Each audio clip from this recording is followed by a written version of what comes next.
Thank you all for being here this afternoon. I'm Bruce Walker, and it's my privilege to serve as Dean of the Robert J. Trulaske Senior College of Business.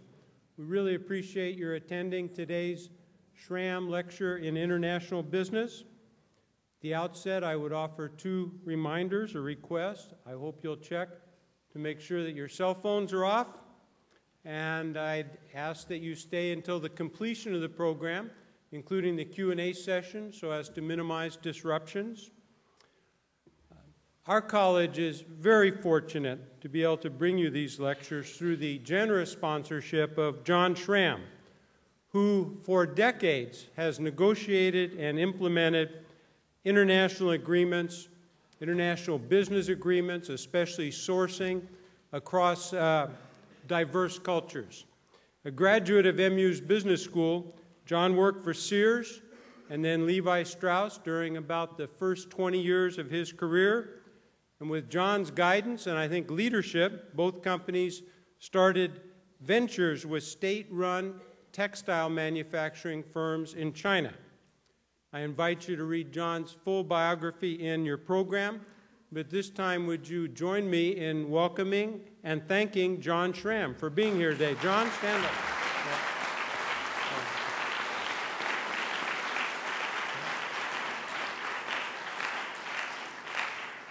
A number of the students had a chance to meet with John either for breakfast or lunch, and I know that our feedback is always that those are wonderful sessions. So John, thank you for doing that as well. As I trust you know by now, the Trulaske College of Business places a very high priority on collaboration with alumni, companies, and of course our academic colleagues. And the Schramm Lecture in International Business is one way in which we seek to fulfill our educational mission through collaboration with business executives who have both extensive experience and substantial expertise about global business. So with that high bar, it's my pleasure and really an honor to introduce our Schramm Lecture speaker, Ed Rapp. Mr. Rapp is a group president for Caterpillar, which, as you know, is one of the world's largest manufacturers of construction, mining, and agricultural equipment. A Fortune 500 company, Caterpillar's annual sales exceeded $51 billion in 2008. And like it or not, Mr. Rapp is going to cover the firm's sales revenues and profits as they might be in 2009. The bio of Mr. Rapp in the program gives more details about his background, so I'll just mention that he graduated from MU in 1979 with a BSBA degree, area of emphasis in finance. For those of you who might be in finance and you're wondering if you should be paying close attention, you never know what will happen in the future because Mr. Rapp now has 5 divisions of Caterpillar, including finance, reporting to him. So he says he's glad that he paid a fair amount of attention during his finance classes. Mr. Rapp began his career with Caterpillar as a price analyst in Peoria, Illinois. He spent several years in Johannesburg, South Africa, also in Geneva, Switzerland, managing parts of Caterpillar's international operations. He then returned to the U.S., North Carolina specifically, as a divisional vice president. Mr. Rapp moved into his current position in 2007, and as I mentioned, he's responsible for 5 divisions of Caterpillar. I'm very grateful that he has become a member of our college's National Advisory Group, the Strategic Development Board. So today, Mr. Rapp will address the impact of the global economic downturn from the perspective of a very, very large manufacturer. And like many companies, Caterpillar's situation is certainly challenging and it is very fluid. To mention a couple examples, and perhaps Mr. Rapp will elaborate on these, earlier this month, aggravated Caterpillar employees in France held a plant director and 4 managers hostage, that's the term used by the Wall Street Journal, held them hostage for 24 hours seeking improved compensation for soon-to-be laid-off workers. Closer to home, just yesterday, Caterpillar's CEO and CFO offered their views about how the stimulus plan enacted in the U.S. and in China, how those two plans are working or are likely to work, and which one has the greater potential. I suspect Mr. Rapp has had a lot of opportunity to revise, update his talk daily, if not hourly. So at this time, it's really my privilege to introduce Ed Rapp to present the John Schramm Lecture in International Business, The Global Financial Crisis, Our Crises. Mr. Rapp. All right, thanks, Bruce. Thanks a lot. Good. Ready? Good afternoon. You know, when I was here in 2005, the deal with Bruce was, I'll come back when the Tigers win the Big 8 basketball tournament. So well done. The other thing I know from having sat where you sit today, when somebody tells you that this person has extensive experience, you translate that into, he's just another old guy from corporate America, okay? But my job this afternoon is really to engage you. And, you know, while I, in preparation for this session, could have talked about a whole lot of different topics, I think the one that is so prevalent and impacting people across virtually every industry is what's going on with the global financial markets and how that's impacting business, people, and it spans the globe, and talking about Grenoble, Asia, and other parts. So what I really want to do is get the engagement out of the group. So it'd be a big disappointment if I flip through the slides, we get to the end, and you exit. The Q&A session is where I really get something out of these. And so I just ask you to keep that in mind as I go through the material, all right? Let me start up front. This is a typical disclosure that I have to do based on the fact that I have the finance part of the organization. Anytime I talk publicly, I have to, just tell you that I'm going to talk about some stuff, and the lawyers always make me do it. But as I get thinking about this session today, instead of the traditional disclosure in terms of safe harbor, I thought maybe this one would be more appropriate.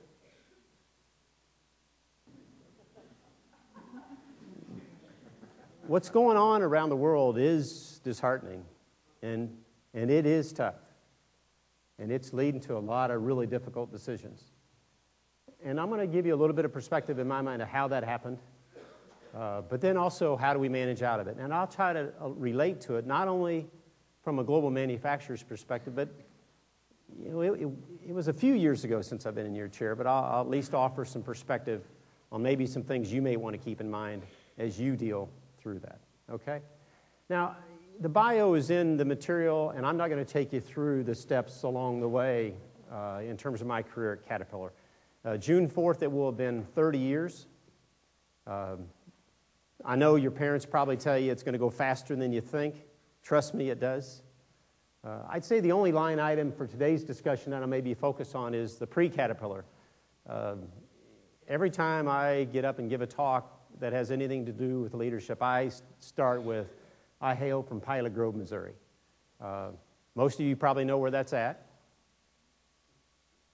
It's only 40 miles from here, population 700, and it was a great place to grow up. The second part says, I'm one of 7. I'm the middle child. I have 3 older brothers and 3 younger sisters.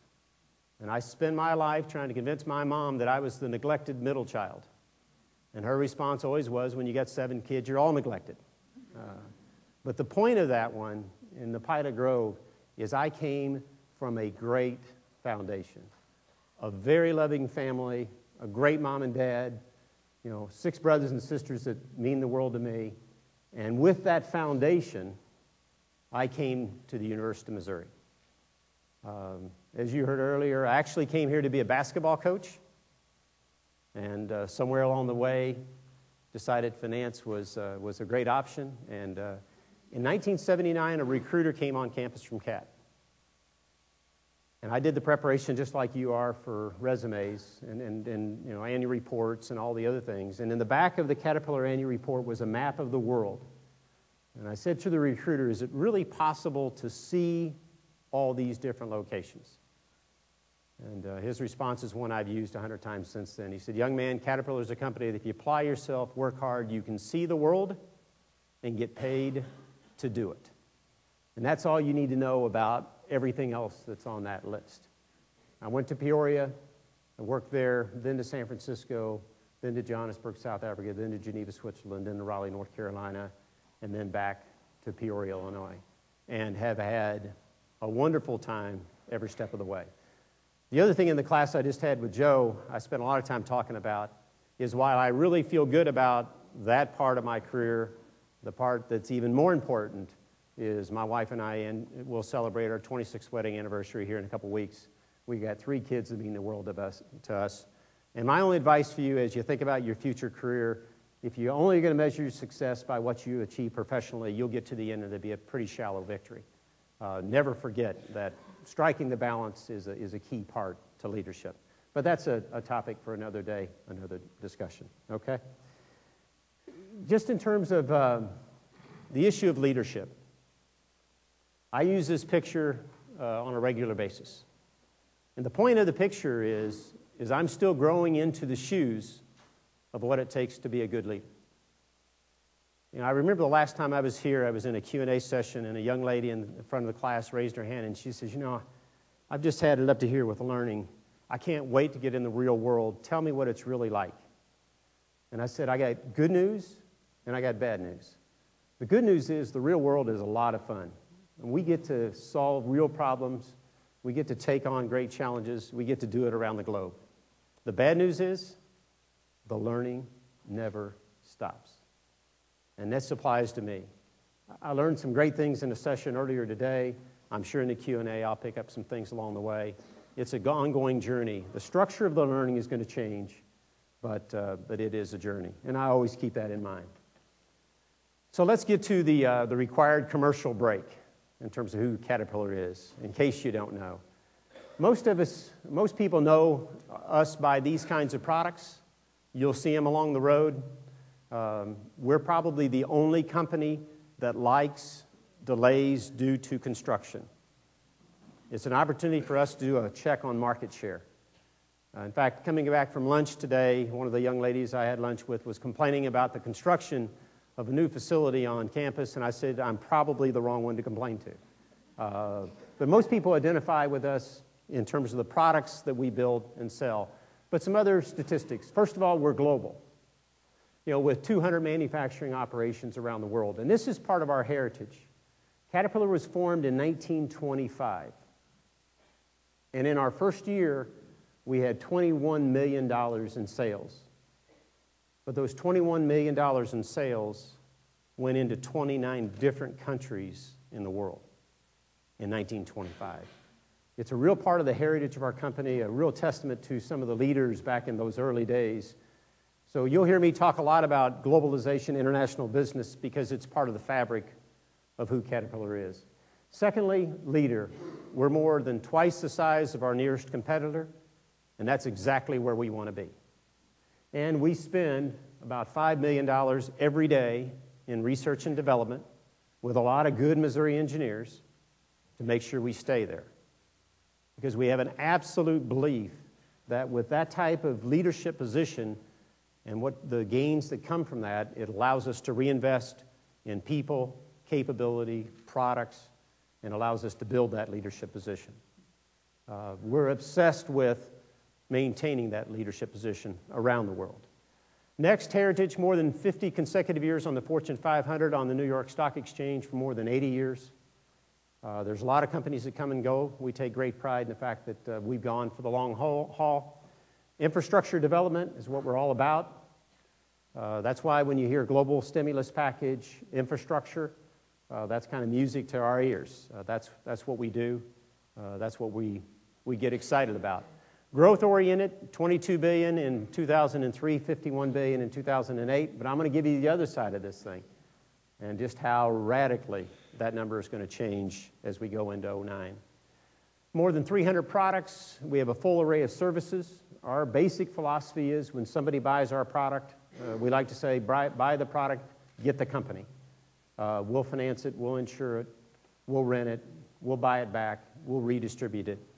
We really want to capture customers for the entire cycle because that's where you truly get the value out of our equipment. So broad array of services. We have a great dealer organization that has twice the money invested in the business than our next 4 largest competitors combined.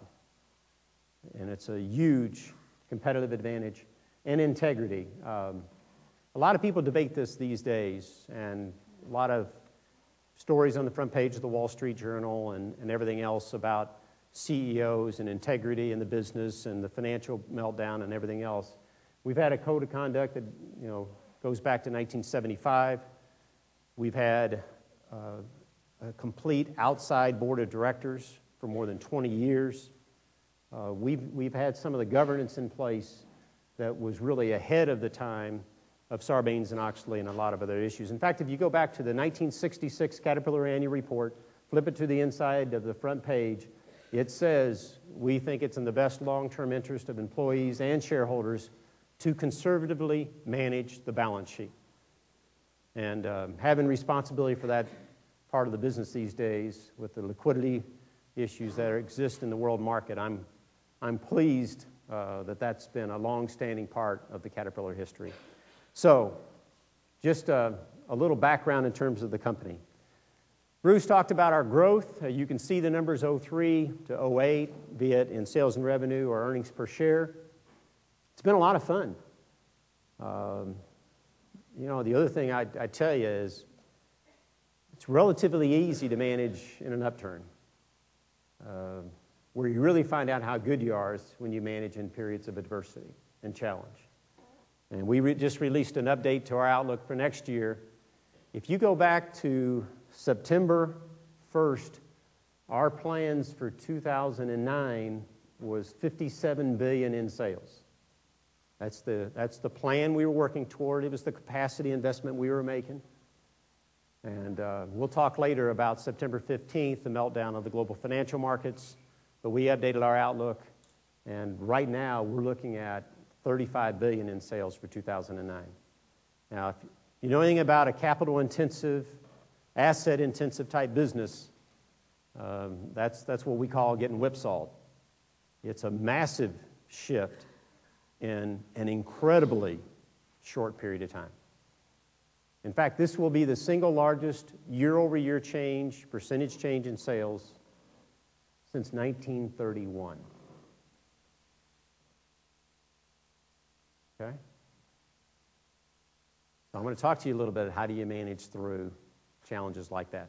But before getting to that, let's talk about how we got to this point. And there's a lot of theories that go into it. If you think those are scary numbers, look at these. In this current financial crisis, there will be over $2 trillion in write-offs on U.S. originated debt. Of that $2 trillion, $1 trillion is going to be absorbed by U.S. banking institutions or finance companies. The other billion, one of the realities of globalization, is with international banks. Probably the hardest hit can be the UK and continental Europe. But $2 trillion of wealth destruction, if you would, on U.S. originated credit. Next, lowest housing starts since 1945. This will be the poorest year of global growth in the post-war war period. Next up, value of worldwide companies declined $14.5 trillion, a third since last September. U.S. taxpayers, me, probably many of you, we have dedicated $10 trillion in bailouts, loans, or guarantees. Now, if you think you're not interested in this subject, you may want to set up in your chair because somebody's going to have to pay that back over the long haul. And as I look at it, you're the ones entering the workforce. This may be a little bit of a peek to the future, if not managed correctly. Most significant change since the 1930s, U.S. family net worths. This is more than 20% decline. This is really painful. And the one that really hurts is the International Labor Organization is estimating that somewhere in the neighborhood of 20 to 50 million people will lose their jobs through this global recession. And the range is just dependent upon how quickly some of the traction takes hold, be it global stimulus that's being applied, being it monetary action deployed around the world. But this is going to be a tough one. This is going to be a tough one. Now, if you read the papers, there's a lot of people speculating as who do we blame? And, you know, you pick up the Wall Street any one day, and I think you're going to find there's all kinds of people to blame. They want to talk about insufficient regulation. There's the repeal of the Glass-Steagall. You know, maybe that was the wrong thing to do. Did we have proper regulation over banks, CDS facilities? So there's no doubt there's people questioning regulation. Yeah, we probably need some more. I think the other thing we need to be concerned about is making sure that the cure is not worse than the symptom. And government involvement in business is going to be a key issue that's going to get debated as we go forward. There's people talking about too low of interest rates. Did the Fed, coming out of the recession in the early 2000 periods, leave interest rates too low, too long? You know, perhaps they are, quote unquote, to blame.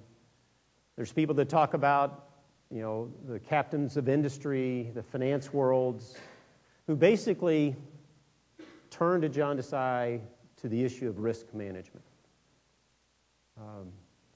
And all their models, if you go back and look at the way they built their financial models, the way they built the subprime mortgage, put them into packages, most of the assumptions they made were correct. They just made one false assumption. They built their models around the assumption that home prices would not decline. And when that happened, it all unraveled. And that's what led to, as this says, the parade of foreclosures. Now, to me, in business, it's not about figuring out who to blame. It's all about figuring out how you fix it. And so I want to take you through a little bit of a root cause analysis, at least from my view, what may need to happen to stabilize the patient and get this thing turned around. Because I do think it starts with the decline in home prices. When the decline started to happen, in the old days, if someone foreclosed but housing prices were continuing to climb, the banking institute was fine because he would just simply resell it. But when home prices started to decline, that led to massive bank write-offs. I talked about a $2 trillion figure on a global basis. What did the write-offs do? It put tremendous pressure on the banking industry and led to the banking crisis. And if everything you read in terms of the banking crisis, I think the one event that if the government had to do all over again, that they would do differently, is they would not have allowed Lehman Brothers to fail. And when you hear the term, you know, institutions too big to fail, when Lehman Brothers went under, the global credit market seized up. And think of that as your blood system. In the business world, if you don't have money flowing around the world on a global basis, businesses just seize. Now, as Caterpillar, we have somewhere in the neighborhood of $4 to $5 billion in commercial paper with durations from 30 to 90 days. Following September 15th, we could only get overnight commercial paper. That's how tight the global system went. And if you don't have credit, you can't spend money, no one can get investment. What happens? You get a massive slowdown in global GDP, gross domestic product. When growth slows down, companies haven't yet shut off their production lines, you get a buildup in inventory. You got more inventory than you can sell, what do? Bring the production rates down. Unfortunately, you get into the tough decisions of laying people off, and you get into a situation of unemployment. And unemployment, it's beyond just unemployment. As the caption says, it's also a function of the loss of confidence. If you look at the U.S. economy, it's 70% driven by consumer spending.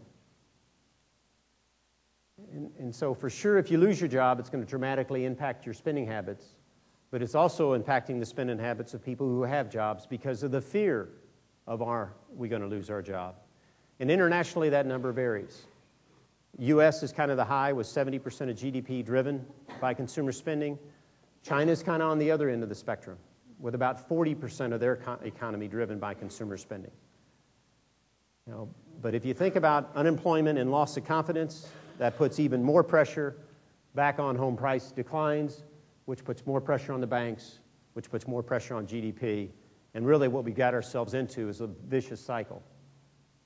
So what the government's been trying to do with everything they're throwing at it is really break that cycle. And at least from my perspective, the way we're going to get that done is get back to root cause and stabilize housing prices. And I think we're getting close. If you look at the decline in home prices, if you look at how far mortgage rates have come down, right now housing affordability is the best it's been in the U.S. in a lot of years.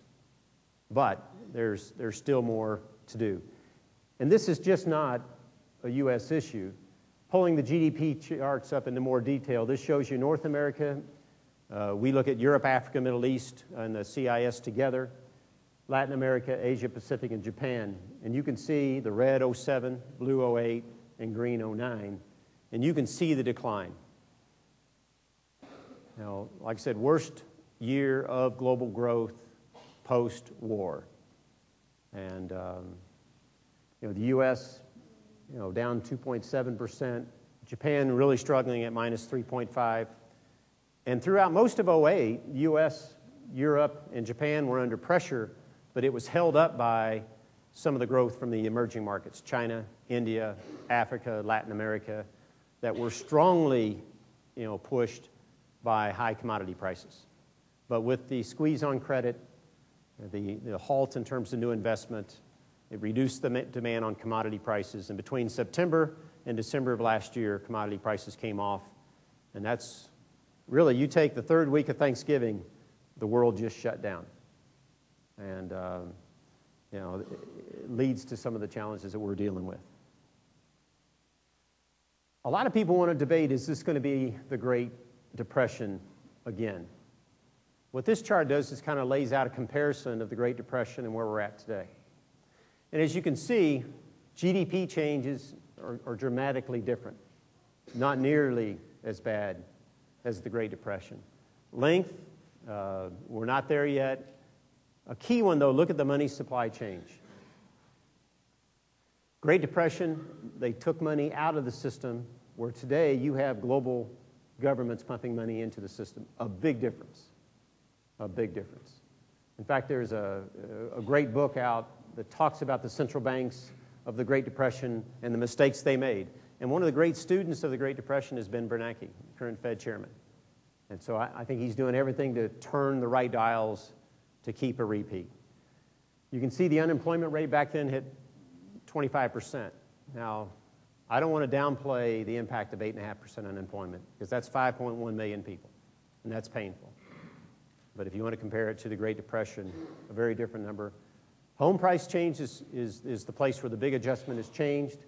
And then also, a lot of the things that were put in during the Great Depression, in particularly the FDIC, has protected the banking system, and you can see the difference in terms of failures.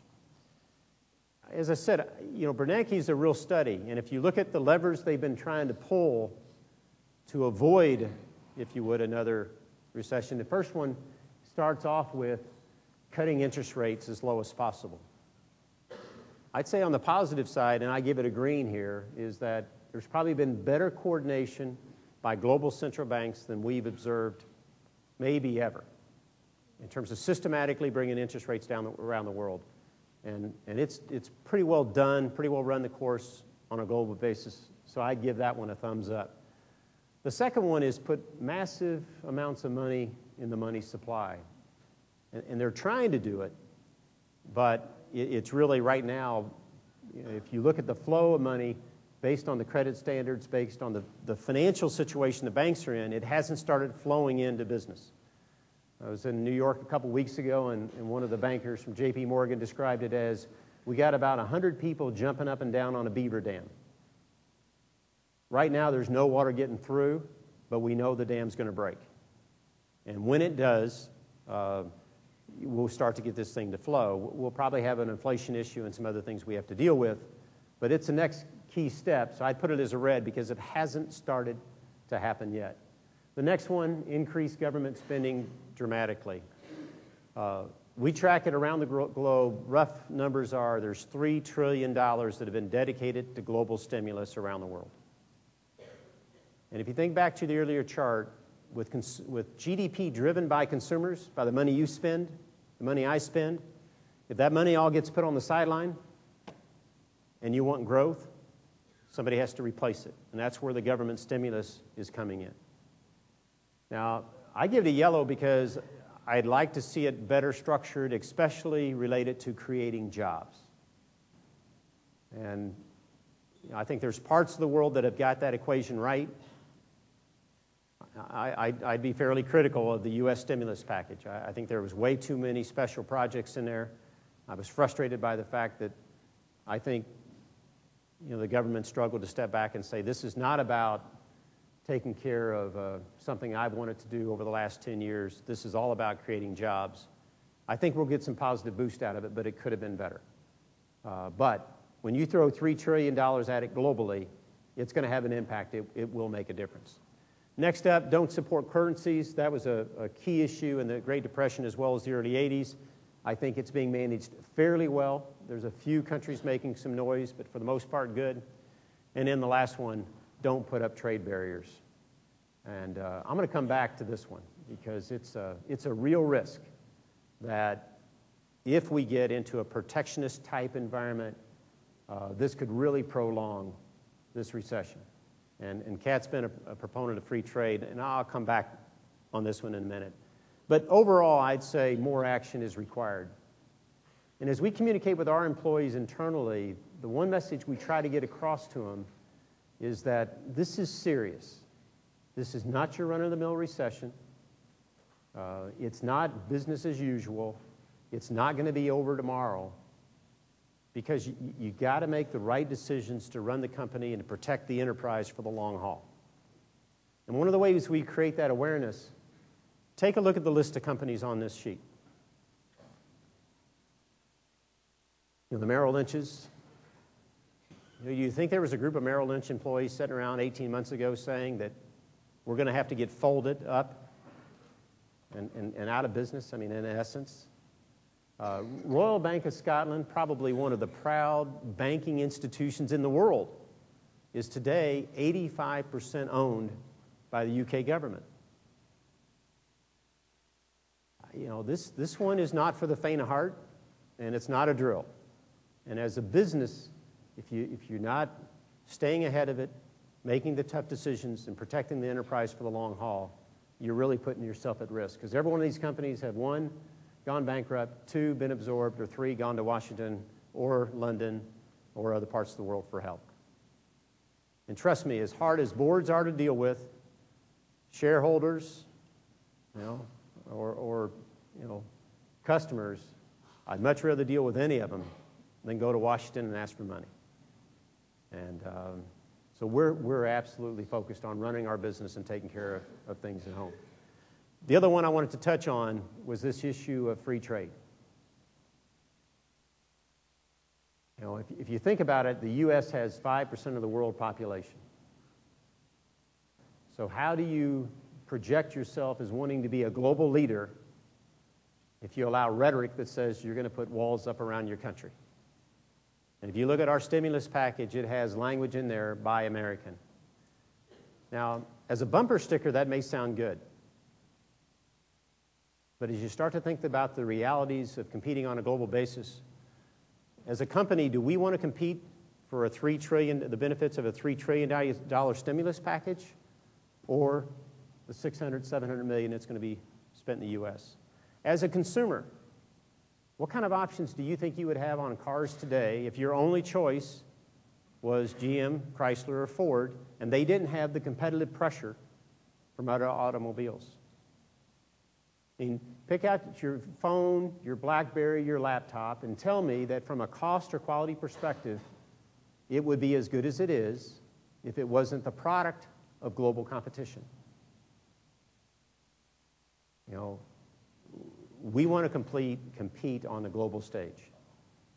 And one of the reasons that I engage in audiences like this is that as a company, if we don't enter the debate with people that are going to make a difference in the future generation and influence and at least force the dialogue and debate, then that opinion is going to get shaped by TV commercials and politicians.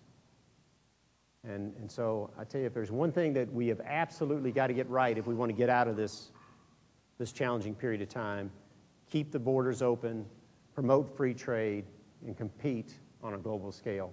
The U.S. was the one that fostered it coming out of the Great Depression. You know, there's all kinds of independent studies that talk about 200 million people that have been lifted out of poverty based on the merits of free trade. We have got to stay on the high ground on this one. It's ours to lead. Okay? Now, that gives you the background on some thoughts on how we got here, some of the global issues. Let me talk a little bit about, so what does a company like CAT, and I'll end with maybe an individual like you, do to manage through this period of time. I'll start with CAT, and I'm going to break my thoughts into three different areas.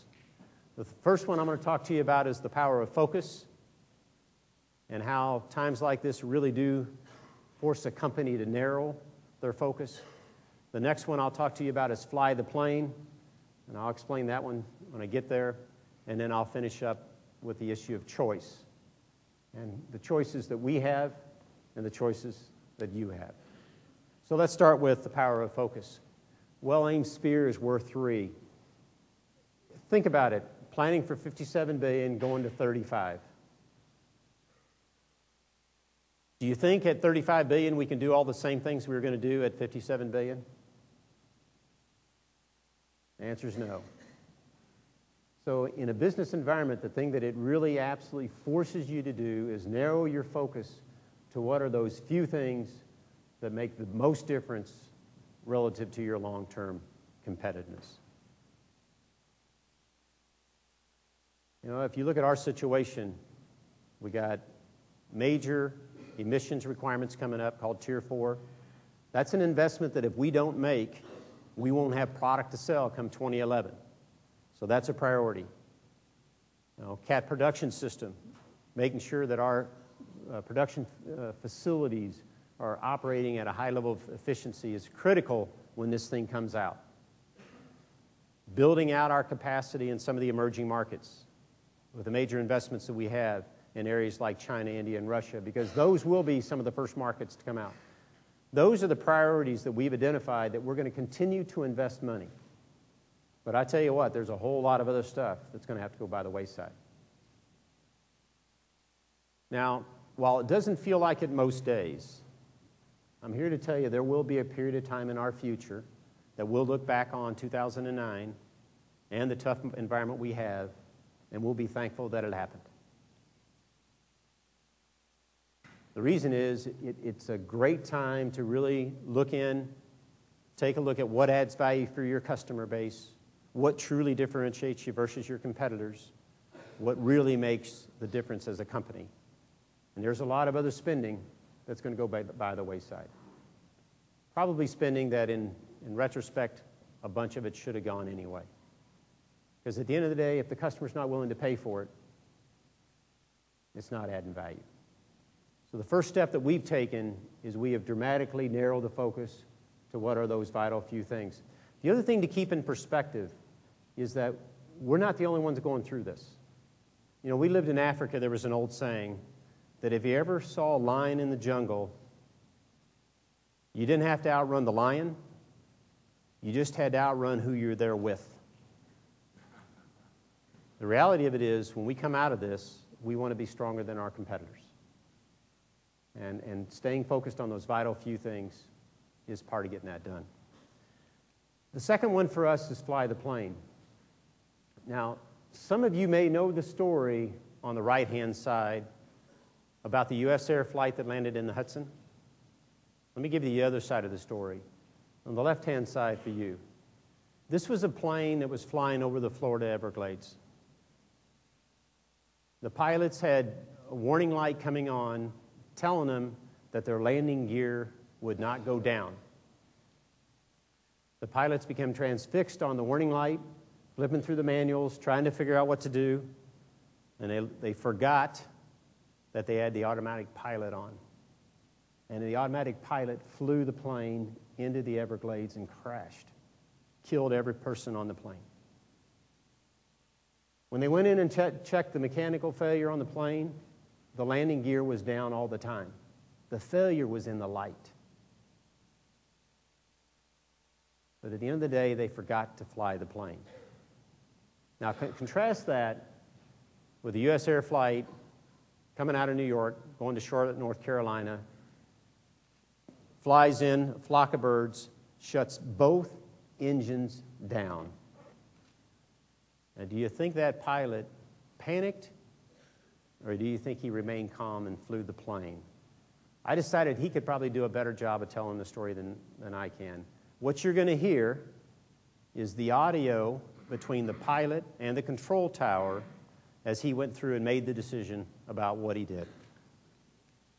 Cactus 15.9, turn left heading 270. This is Cactus 1539. Hit birds through lost thrust on both engines, returning back towards LaGuardia. Okay, you need to return to LaGuardia. Turn left heading up 220. 220. Tower, stop your departures. Got emergency returning. It's 1529. He bird strike. He lost all engine. He lost the thrust in the engines. He's returning immediately. Cactus 1529. Which engines? He lost thrust in both engines. He said. Got it. Cactus 1529. We can get it for you. Do you want to try to land 1313?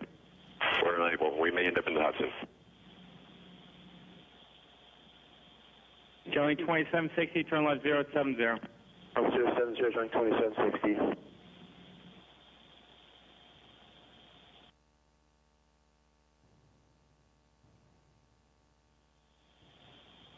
All right, Cactus 15.9. It's going to be left traffic to runway 31. Unable. Okay, what do you need to land?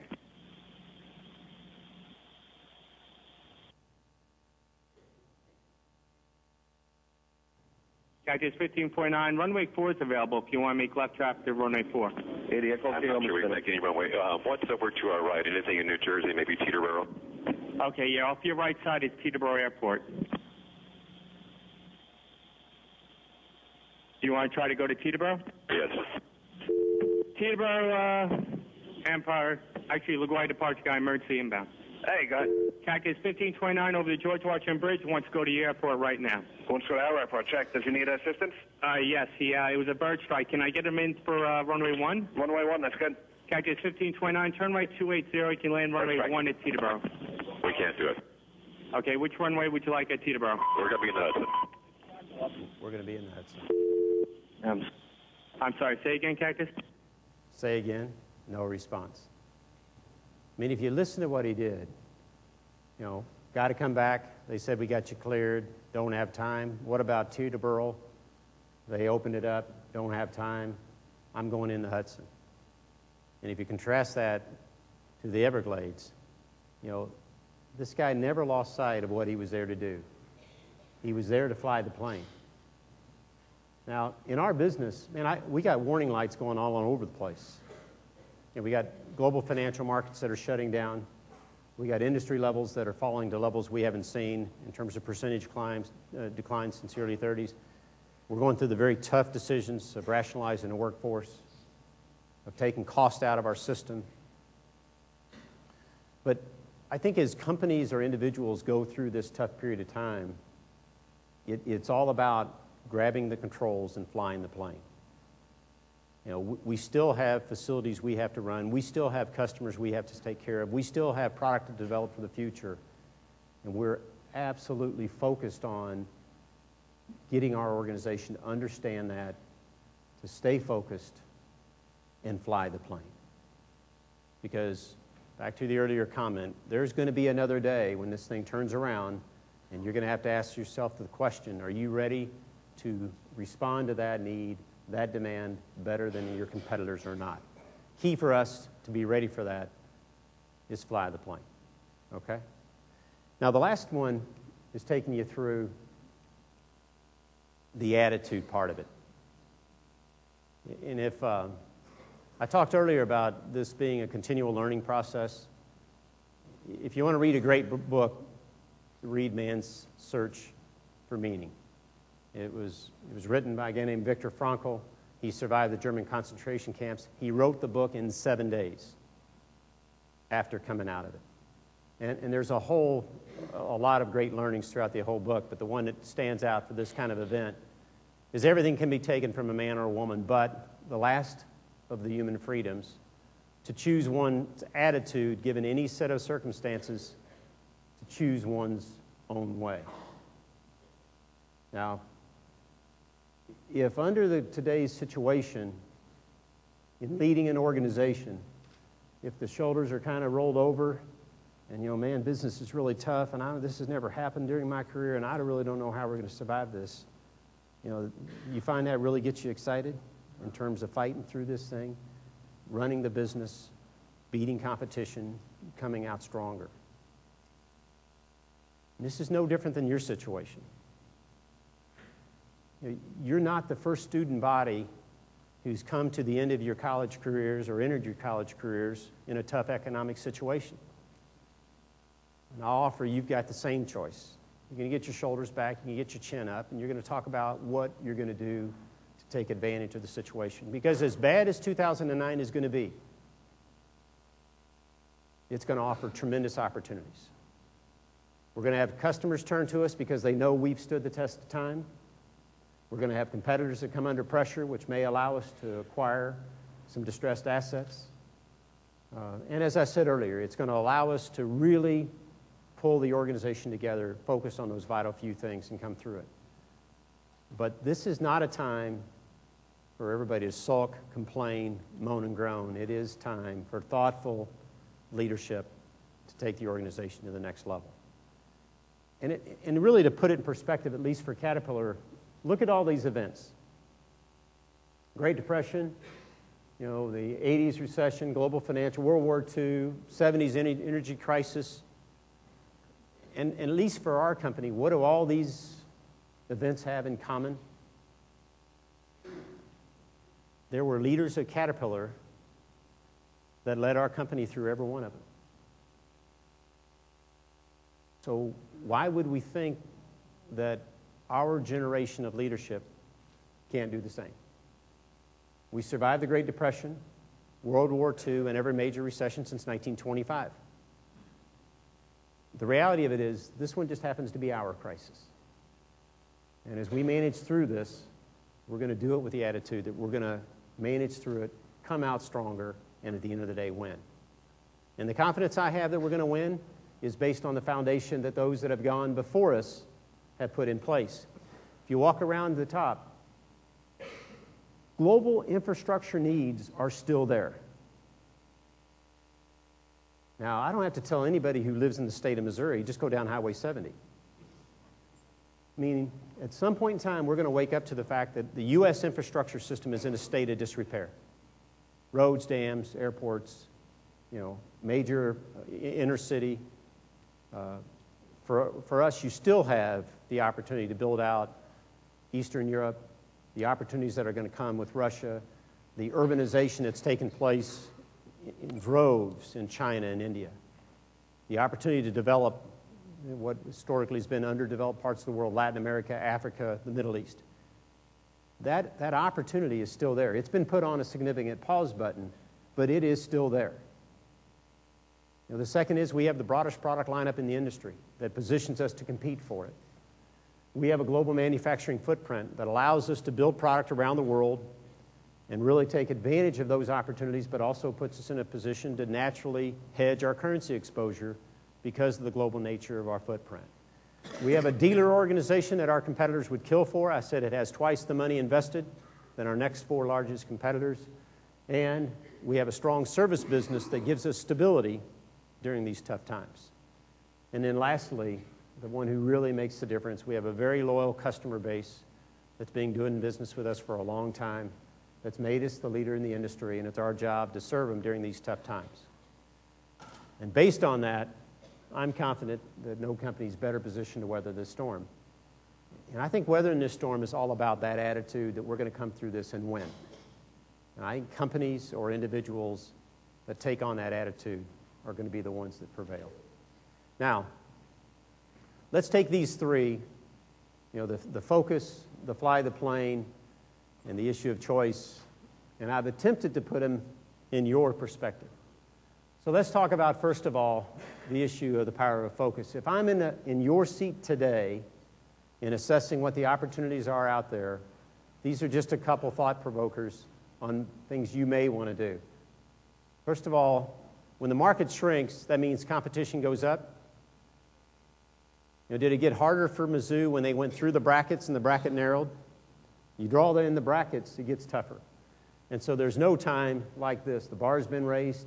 I'd offer so should your performance. The second one, treat the job search as a job. Get organized, get structured, look in fields beyond your field of study, whatever it takes to increase the number of opportunities. And the last one, if feasible, especially if you're the sophomore, junior year side, is do internships without pay. And I have a great personal experience here. My son graduated with a degree in finance in December of '08. Fortunately, before he graduated, he went into the UBS Wealth Management Office in Raleigh, North Carolina, and applied for an internship. And they said to him, "We don't have internships." He said, "Not a problem, I'll work without pay." And the guy looked at him and says, "Well, we don't really do that." And he says, "Not a problem, I'll do it for a month. And at the end of the month, if you don't think it's a good deal, then you can send me home." 1 month turned into 2 months. 2 months turned into a full internship over the summer.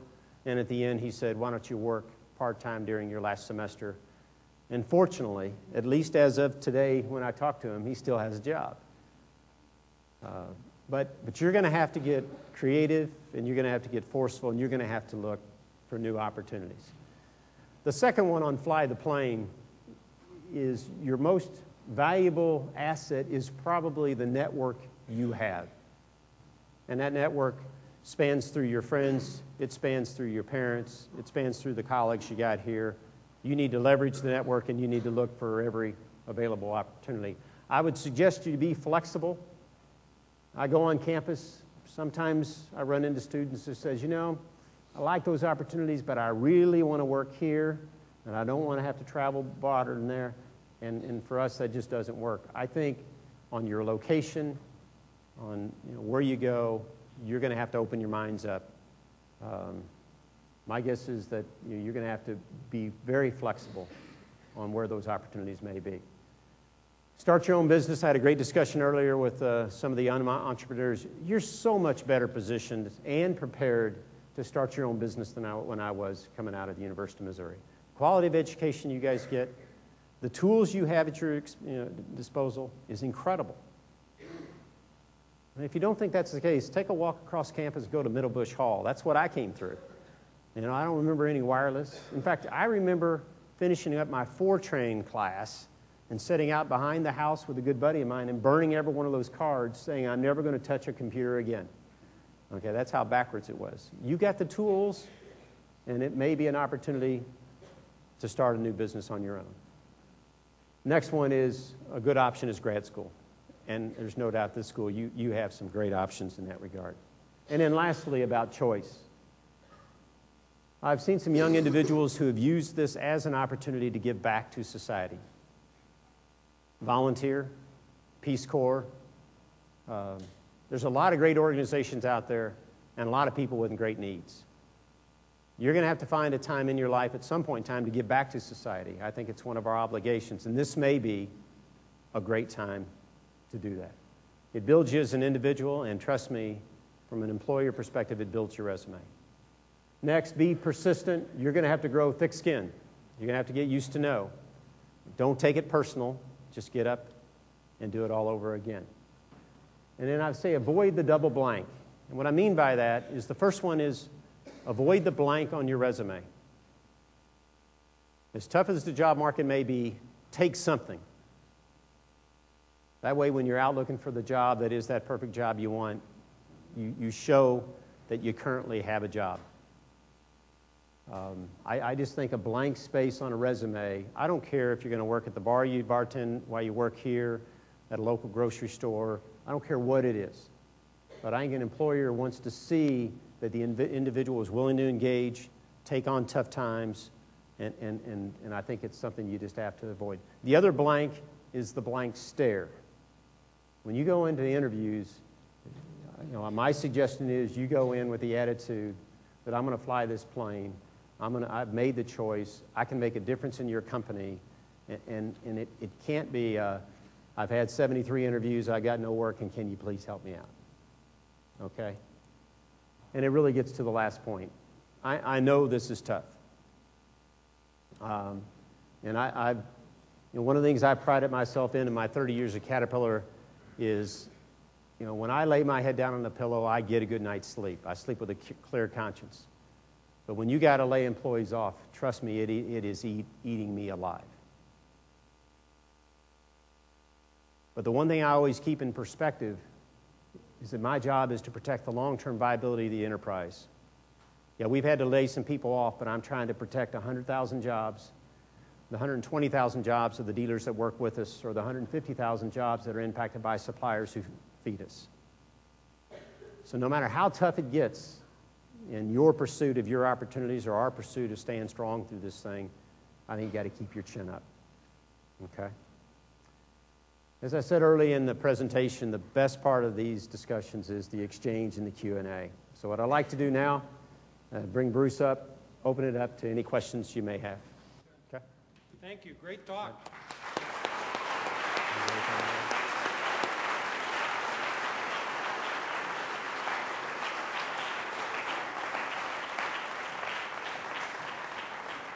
We have at least 10 minutes for some questions. Please remember to keep your questions concise and direct, and if necessary, you can have a follow-up question. Hope you can stay till the end of the session. While we get our first question, I'm going to use my prerogative and ask you a question. Okay. You've got a strong balance sheet. Yep. So how much do you need credit, and how much do you need to borrow, and have you been able to find loans when you need them? Yeah. One of the things we did when the Lehman Brothers seized up, we have an internal project called Stay Strong that is very focused on proactively managing liquidity. And so we went out over about a 120-day period, raised $6 billion, and we have $3.6 billion sitting in cash on our balance sheet. Because this thing is all about liquidity. The companies that you're seeing are going under are ones who don't have access to credit. And we wanted to make sure we got ahead of it early, built our balance sheet. And typically a company like us, you don't want a bunch of cash on your balance sheet. I mean, it becomes a lazy balance sheet. We typically hold somewhere in the neighborhood of $200 million. Think about that, $3.6 billion at the end of March. So we've got a nest egg. We've got a strong balance sheet. We got access to liquidity, and we think that's what's going to allow us to get through this thing. And also look for some of the opportunities that come along with people who don't have that kind of position. All right, Yeah. Good. We have a question? Yeah. In the middle, two in the middle. All right, there you are. Hi. On your slide earlier, you were talking about what caused the global financial meltdown, and the last stop in the vicious cycle was the unemployment and lack of consumer confidence. I've been wondering, what do you think should or can be done to raise that consumer confidence so we don't get back into that vicious cycle? Yeah, on the consumer confidence side of it, I get, to me, do I like government intervention? The answer is no. But when you've got global consumers that have moved on to the sidelines, that's the key driver to GDP.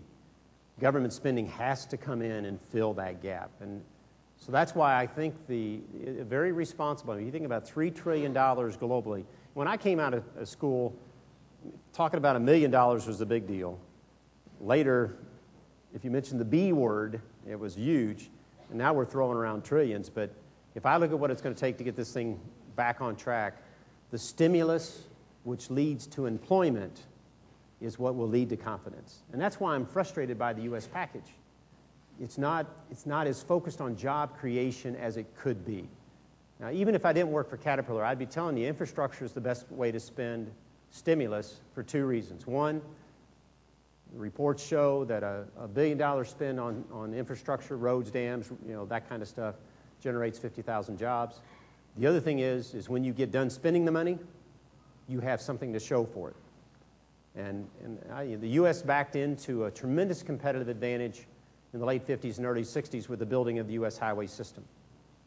And I think we've got to make a major investment in that infrastructure to generate the jobs. And I think that's what will drive the confidence. Because if I don't care how much I stand up in front of you or the politicians try to make you feel good, until you have the security of knowing that you got the access to the job, the ability to get a paycheck, you're going to be cautious about, buying that new house, buying that TV, whatever you're going to do. So I think it all starts, we had a housing crisis that's turned into a jobs crisis. I think the stimulus to create that employment is what we need. Okay? Next question. Yes, sir. Yeah. Let's see, can you hear me right? I know earlier this year there was a problem with the rising price of oil. Now it's dramatically dropped off. How is your company able to hedge the costs of rising cost of steel and rising cost of transportation without raising the prices for your customers? Yeah. The issue for us with commodities is we're in a little bit of a unique position in that high commodity prices drive higher cost in terms of our product. And so when you get in a situation like that, you got to get more innovative from an engineering and design. How do you design out costs, that kind of stuff. But we're in a little bit of a unique position. Because what does high, steel price mean? What do high, copper prices mean? High iron ore? It means mining expansion. It means more product into those mines. And what do? We're one of the world's leading providers of equipment to the mining industry. So for us, high commodity prices is a good thing. Yeah, we got to worry about the input cost and how it impacts product cost and make sure we stay competitive. But when we look at what's going to turn this economy around, our basic economic outlook is driven by two factors. We think that China, with a very responsible infrastructure package, and the U.S., who's been in this thing longer than anybody else, they have the chance to come out of this recession earlier. And if they do, then that will increase the demand on commodity prices and drive higher steel, copper, aluminum prices, and then in fact raises the emerging markets out because that's where they get their wealth, that's where they get their funding. But we're one company that are looking forward to higher commodity prices. I think the only thing we would look for in the next cycle as opposed to the last is there was a ton of speculation that was driven into commodities. Hopefully, some of those people that got burned really bad will understand that's not a place. It's still a gamble. It's still a commodity. And, we won't see the run-up. But commodity prices right now, if you look at copper, coal, oil, and gold, are actually above threshold investment levels. In other words, companies can expand and still make money. But this loss of confidence, they're wondering, too, is there another shoe to drop in the financial world? What about commercial loans? What about consumer credit? If we can hold these commodity prices for 4 to 6 months, then I think we'll see that come back into play, which will be a big boost for the global economy and a big boost for us. Okay. Next question. All right. Well, the question, while the microphone's going up, you alluded to the difference between the U.S. and China stimulus package, and I know that Caterpillar CEO and CFO had some observations about that yesterday. Will you give us a couple more sentences about that? Yeah, let me just put it in perspective. China's economy is a third the size of the U.S. China's investment in infrastructure with their stimulus package is 3 times as large as the U.S. They are putting the investment into roads, dams, airports, and they're doing it to create employment.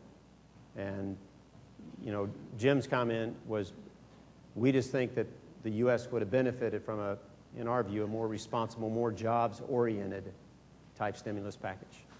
We didn't get it. We got to make the best of what we got. How much risk is there in a bold statement like that? Well, I get back to the point earlier, and Jim Owens, our CEO, He actually sits on Obama's Economic Advisory Council. So he's inside the tent, if you will. He's inside the tent. He sometimes gets uncomfortable with that. But you ask about making bold comments. As I said earlier, if business doesn't engage in this kind of environment and have open intellectual debate about what the realities of the situation are, where are we going to have that good debate at? You know, at lunch today, one of the students says, in an interview process, is it okay to ask tough questions? You know, if you're interviewing for a job and you're not asking about the realities of working at a company, what are the best things about it, what are the worst things about it, then I get a sense that you're not really interested in our company, you just want a job. And I think you got to have that kind of debate. And I think as a company, we've got certain principles we stand for.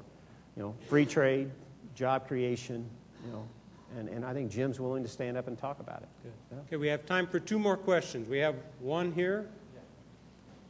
Since CAT has experienced a decrease in revenues, how does that affect research and development and sales and globally, since every other nation probably has different reasons for the recession? The thing that makes this unique, historically, as we've dealt with recessions, we've had a regional downturn in sales. I mean, if you look at 2008, we had record sales and revenue, even though North America was 40% off its peak from 2006, because our business was carried by the emerging markets in other parts of the world. What makes this recession unique, at least in my 30-year career, is it's global. We've seen an impact on growth and investment in every major region of the world at the same time. And that gets back to the credit being the blood system of business, and when it got seized up, I mean, we live in a global environment. And we talk about globalization, and people think, well, that's interesting. It's reality. And so what makes this thing a challenge for us, at least, is adjusting globally. And so we're putting action plans in every operation we have. The only place that we've seen any signs of early recovery is we're starting to see some of it in Asia, and it's directly related to the infrastructure development, which is really the business that we're in. But this is, as I said, it's going to be our crisis. This is the 4th one I've been through in my career at Caterpillar, but it may not be called the Great Depression, but it may be called the Great Recession, based on the challenges we got at hand. Question? In your opinion, do you think that the market is going to have a general upward trend, obviously with some ups and downs, or do you think that we're going to see another bottom before things really improve steadily? Yeah. Do you have the answer to that? I don't. I wish. If you did, you'd be all right. You know, that's of course, the big question these days.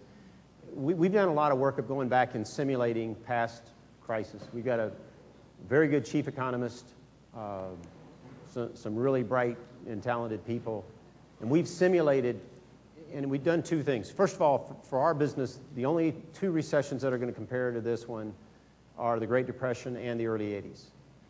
And there's 2 common themes in both the early 80s and the Great Depression, is that it was a W.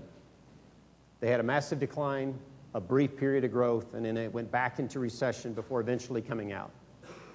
And there's a pretty good school of thought that says that that's going to repeat. You're going to have this massive stimulus, you're going to see temporary growth, inflation's going to take off, governments are going to tighten in, and you're going to head back into another recession. So I think the risks of it being another W are real, but let's be honest, you know, with the global nature of the business, the global financial markets, we've never dealt with anything like this. We've never dealt with bank leadership around the world taking interest rates down on a coordinated basis. We've never dealt with a $3 trillion stimulus package at the same time. So it's the big bet. As a company, we're going to have to decide early on which way we're going to bet in terms of investment, employment, and some of those other areas. The key thing, though, for this, when people ask me how the market's doing, they always talk about what the Dow did today. I mean, I could care less. The answers to this recession and when we come out of it is all in the credit markets. It's all about the spreads over treasuries that corporations are having to pay to borrow money. It's all about what they call CDS. We probably got some finance majors in here, credit derivative swaps. You know, getting credit to flow. When that happens, that's when the seeds of recovery will come. And we may get some bumps and grinds, but if you have a strong credit system, I think then we'll be on our way to recovery. Sooner the better. Well, I know that a number of you have commitments and obligations at 5 o'clock, so we could probably be here for another hour, but some of you would need to leave. So we better, let's give Mr. Rapp a round of applause.